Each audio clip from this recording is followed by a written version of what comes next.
ہم ربیع الاول بناتے ہیں, ہم خوشیاں مناتے ہیں, ہم پٹاخے آتش بازی ہو جاتی ہے, لیکن کیا ان کی جو زندگی سے اس کے اوپر ہم عمل کرنے کی کوشش کرتے ہیں یا نہیں کرتے؟ ہم سارا یہ ایسے ہے کہ قرآن شریف اپنے گھر میں رکھی ہوئی ہے, سارے اس کو بڑے ادب سے اٹھا رہے, پڑھ ہی نہیں رہے کہ اندر لکھا کیا ہوا ہے. اسی طرح ان کی زندگی جب ہم ان کے لیے جان دینے کے لیے تیار ہو جاتے ہیں, لیکن ان کے کیریکٹر سے تو سیکھیں. کیا ان کو ہم کیریکٹر کو اپنا رہے ہیں یا نہیں اپنا رہے؟ اللہ کا حکم ہے کہ ان کی سنت پہ چلو. کیوں اللہ ہمیں حکم دیتا ہے کہ ان کی زندگی سے سیکھو؟ کیونکہ اگر آپ ان کی زندگی سے سیکھیں گے تو وہ آپ کی عظمت کا راستہ ہے. وہی دو راستے ہیں, ایک تباہی کا راستہ, ایک عظمت کا راستہ ہے. اصل میں جب آپ نماز پڑھتے ہیں تو آپ ان کا راستہ مانگ رہے ہوتے ہیں, کیونکہ وہ نعمتیں تو سب سے بڑی ان کو بخشی ہیں اللہ نے. وہ تو اللہ کے محبوب تھے, اللہ کے حبیب تھے.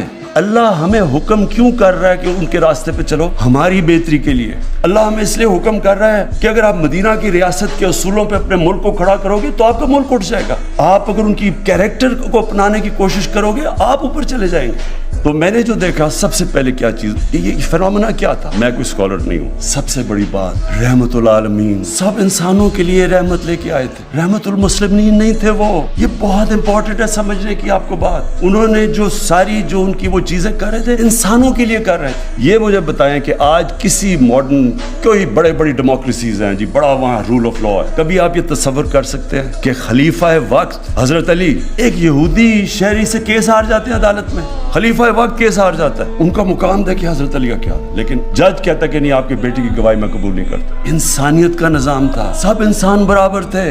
یہودی کو بھی وہی انصاف مل رہا تھا ایک ملک کے سربراہ سے. تو وہ جو ایک کانسیپٹ تھا رب الانسانوں کو اکٹھا کرنا, لیڈر, انہوں نے لیڈرشپ کا جو پیمانہ دیا کہ انسانوں کو لیڈر اکٹھا کرتا ہے, تقسیم نہیں کرتا نفرتیں پھیلا کے. یہ نہیں کہتا کہ جناب ہندو سب سے عظیم قوم ہے, باقی سارے نیچے ہیں. ان سب سارے انسانوں کے لیے انہوں نے ایک کہا کہ اس دنیا کے لیے ایسے جیو کہ آپ نے 1000 سال زندہ رہنا ہے. ان کو دیکھتے دیکھتے لوگ لیڈر بن گئے. اگر آپ وہ فیز اسٹڈی کریں, یہ جو میں آپ کو بتا رہا ہوں کہ صرف آپ 623 کے بعد وہ اسٹڈی کریں, تو اتنے تھوڑے وقت میں کبھی اتنے بڑے لیڈر نہیں آئے. جو ان کو دیکھتا تھا وہ لیڈر بن گیا. حضرت بلال جو ایک غلام تھے, انہوں نے 2 ایکسپیڈیشنز یعنی 2 دفعہ ملٹری کیمپین لیڈ کی تھی, تو سب ان کو دیکھ کے عظیم لوگ بن گئے. جس طرح مولانا رومی نے کہا نا کہ جب اللہ نے تمہیں پر دیے ہیں کیوں چونٹیوں کی طرح زمین پہ رینگ رہے ہو. انہوں نے انسان کی جو اشرف المخلوقات, اللہ کی سب سے عظیم مخلوق, اس کا پوٹینشل نکال کے رکھ دی. کوئی آپ ایکسپلین کر ہی نہیں سکتے کہ کیسے ایک دم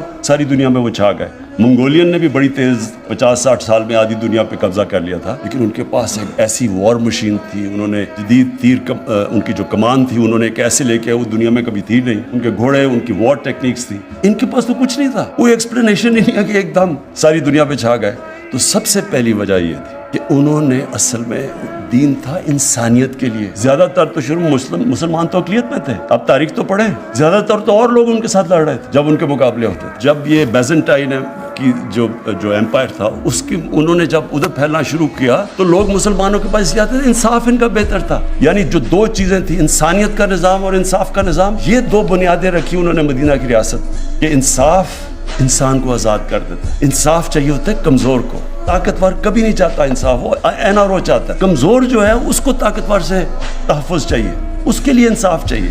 اور جب آپ انصاف دیتے ہیں, ایک معاشرے کو آزاد کر دیتے ہیں, اس ٹینشن کو آزاد کر دیتے ہیں. اس لیے دنیا میں سب سے خوشحال جتنے بھی ملک ہیں ان کے اندر رول آف لا ہے, قانون کی بالادستیت, وہ اوپر چلے جاتے ہیں. جب انہوں نے کہا کہ تمہارے سے پہلے قومیں تباہ ہوئیں کہ طاقتور کے لیے ایک قانون اور کمزور کے لیے دوسرا, مطلب لے کہ جن قوموں کے اندر قانون کی بالادستی نہیں ہوتی وہ اوپر نہیں جا سکتے.